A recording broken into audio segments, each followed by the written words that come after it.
Terry VanderHeiden here. We're in beautiful Yosemite Valley along the Merced River. Spectacular place to show you how to do those blurred water effects in photographs.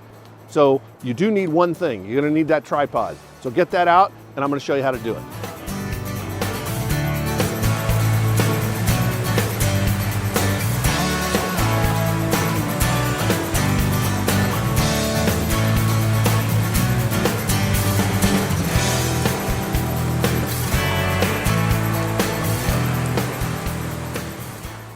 Okay, so what we've done is we've set our camera up on a tripod because you have to have your camera on a tripod in order to do this effect.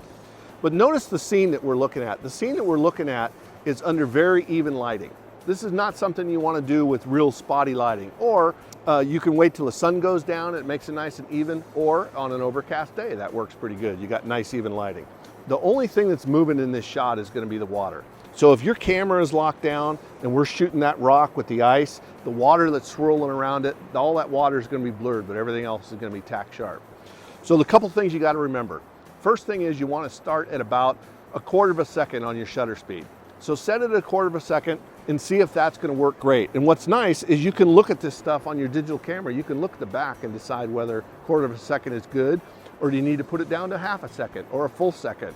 Or if you've got fast moving water, don't hesitate to move it up to like 1/8 of a second. You can control all this based on your ISO in your camera, and you can set that really low so that you're shooting really low. You can also move your f-stop to 16 or 22, whatever you're allowed to do. That will allow you to have a real slow shutter speed. Slow shutter speed is what's going to allow you to get that blurry water. So give that a try. The other thing you want to do is you want to use a cable release. With a cable release, I'm not touching the camera when I'm firing it. I'm standing away and I'm letting the cable do the work. So there's no chance of me jiggling this camera even a little bit. The other thing that you want to do is you want to put it on mirror lockup. With mirror lockup, that means there's going to be no vibration from the mirror when you take this shot.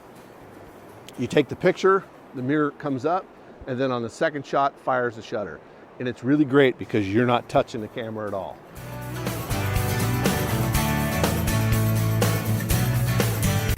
If you don't have a cable release and you don't want to go buy one, set your camera on self-timer. Put it on self-timer, about 5 seconds will do, and start the picture. The camera will go into self-timer mode, tick off, and you're not even touching it when it fires. Nice and still, crisp image. The rocks and the ice, everything is super sharp, but the water around it's blurred. Remember, start at about 1/4 of a second, use a cable release, camera on a tripod. Give it a try.